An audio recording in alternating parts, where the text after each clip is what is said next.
आजकल social media, main stream media में भारत की ज़ेर सदारत होने वाले G20 इजलास का खूब चर्चा है। लेकिन क्या आपको पता है कि G20 ग्रुप दरअसल है क्या और इस ग्रुप को किस मकसद के लिए और क्यों बनाया गया? आज के इस एक्सप्लेनर में आपको यही सब बताया जाएगा।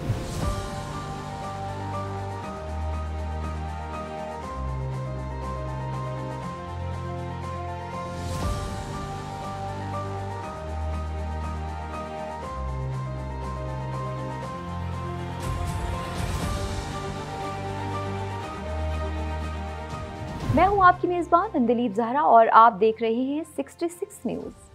G20 या ग्रुप ऑफ 20 दुनिया की 20 सबसे बड़ी मईशतों का फोरम है, जिसमें 19 खुद मुख्तार ममालिक, यूरोपीय यूनियन और अफ्रीकी यूनियन शामिल हैं। G20 में अर्जेंटाइन, ऑस्ट्रेलिया, ब्राज़ील, कनाडा, चीन, France, Germany, Bharat, Indonesia, Italy, Japan, जमहूरी कोरिया, मैक्सिको, रूस, सऊदी अरब, जनूबी अफ्रीका, टर्की, बरतानिया और अमेरिका जैसे ममालिक शामिल हैं। G20 एशिया में 1997 में होने वाले मुआशी बहरान के नतीजे में 1999 में कायम किया गया था। G20 बनाने का मकसद मजबूत मईशत वाले ममालिक का ऐसा इत्तेहाद बनाना था कि जो इस तरह के मुआशी बहरान का मिलकर कोई हल निकाल सके और मईशत को फ़रोग़ देने के हवाले से मुश्तरका मंसूबों पर मिलकर कोई काम कर सके। यहाँ ये नोट करना ज़रूरी है कि G20 के मखसूस अहदाफ और तरजीहात आलमी इक़्तिसादी और सियासी तनाजुर के लिहाज से साल ब साल मुख्तलिफ हो सकती हैं। एजेंडा अक्सर रुकन ममालिक के दरमियान मुशावरत के ज़रिए तय किया जाता है। G20 का पहला सरबराही इजलास सन 2008 में वाशिंगटन में मुनक़्क़िद हुआ। G20 का सरबराही इजलास साल में एक बार होता है।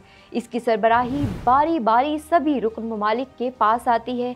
G20 की सदारत हर साल ट्राइका सिस्टम के तहत घूमती रहती है, जिसमें मौजूदा, पिछले और अगले मेज़बान ममालिक शामिल होते हैं। 2022 में हिंदुस्तान ने इंडोनेशिया से G20 की सदारत संभाली थी, जो ट्राइका का साबिका रुकन था। सदारत अब ब्राज़ील, अगले ट्राइका मुल्क को मुंतकिल कर दी गई।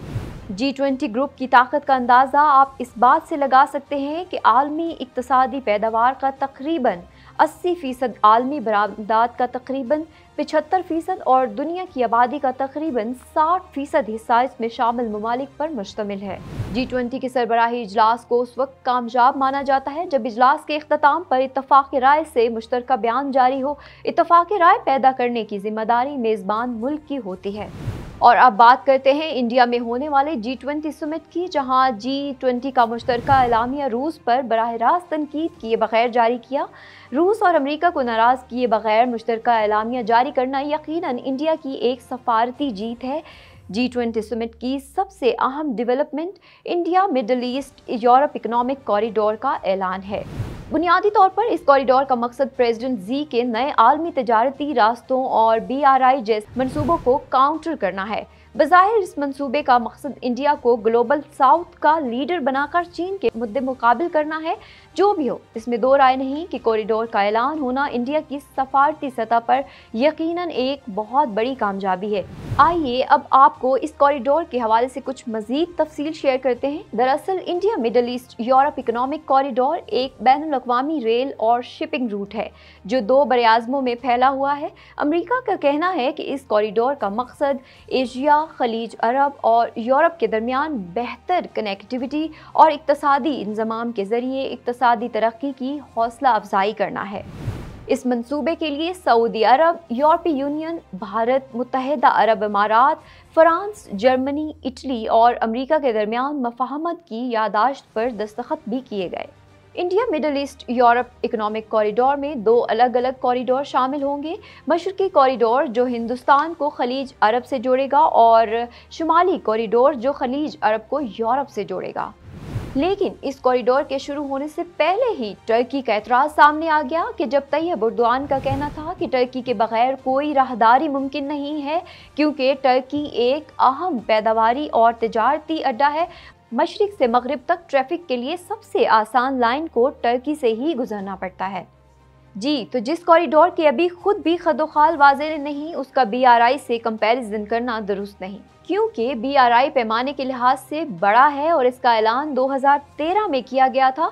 चीन ने 150 से ज़ायद ममालिक और 30 से ज़ायद बैनुल-अक़वामी तंजीमों के साथ BRI ताउन की दस्तावेज़ात पर दस्तखत किए हुए हैं, जिसकी तकरीबन आज तक $1 ट्रिलियन की तिजारत भी हो चुकी है।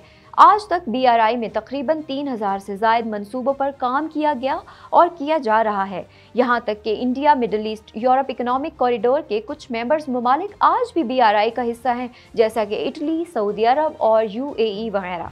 और वैसे इटली ने हाल ही में इससे दस्तबरदार होने का फैसला भी किया है। प्रेजेंट जी का BRI और India middle east Europe economic corridor से 1 दहाई आगे है। India middle east Europe economic corridor को तो अभी तक हतमी शक्ल भी वाज़ेह नहीं। मंसूबे पर काम कब शुरू होगा, कौन कौन से ममालिक इस पर कितनी रकम लगाएंगे, इसका फाइनल रूट क्या होगा और इसमें फ़िलहाल इस बारे में कुछ ज़्यादा मालूमात दस्तयाब नहीं। ये सब कुछ तय करने के लिए एक कमेटी बना दी गई, जो कि 2 माह में दोबारा मिलेगी और इसके TROs को फाइनल करेगी। मगरिब हमेशा BRI के खिलाफ प्रोपेगेंडा करने में पेश रहता है और BRI मंसूबे पर इल्ज़ाम लगाता है कि ये मंसूबा तरक्की पजीर ममालिक के लिए कर्ज का जाल बन चुका है। चीन पर बड़ा एतराज़ ये भी किया जाता है कि चीन अपने मफादात को तरजीह देता है और किसी किस्म की रियायत की तवक्को चीन से नहीं की जा सकती, लेकिन हकीकत ये नहीं है। हकीकत ये है कि चीन ने हाल ही में पाकिस्तान को 3 दफ़ा कमर्शियल बैंकों का कर्जा रूल ओवर किया और इस पे लगा इंटरेस्ट भी माफ़ किया। चीन के हवाले से ऐसी कई मिसालें बयान की जा सकती हैं जिसमें चीन ने एक जिम्मेदार मुल्क और दोस्त होने की हैसियत को निभाया है।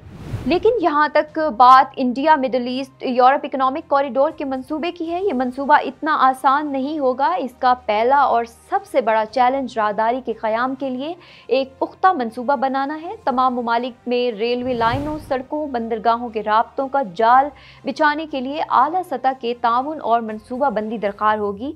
इसके अलावा ये राहदारी उर्दन और इसराइल से भी गुजरनी है, जिससे जोग्राफियाई सियासी चैलेंजेस पैदा हो सकते हैं। इनसे निपटने के लिए इक़्तिसादी और सफारती मामलात को ठीक तवाज़ुन की ज़रूरत होगी। लेकिन इस मौजूदा रेस में पाकिस्तान बहुत पीछे है। इस विंडोज़ ऑफ अपॉर्चुनिटीज़ में जहां एक तरफ प्रेसिडेंट जी का BRI मंसूबा और दूसरी तरफ America sponsored India middle east Europe economic corridor है, पाकिस्तान इन दोनों अपॉर्चुनिटीज़ से भरपूर फ़ायदा उठा सकता है। लेकिन ज़रूरत इस अमर की है कि हम अपने निज़ाम को दुरुस्त करें और अपनी दुरुस्त तरजीहात को पहचानें। ये तो था आज का एक्सप्लेनर। मज़ीद एक्सप्लेनर्स के लिए देखते रहिए 66 न्यूज़।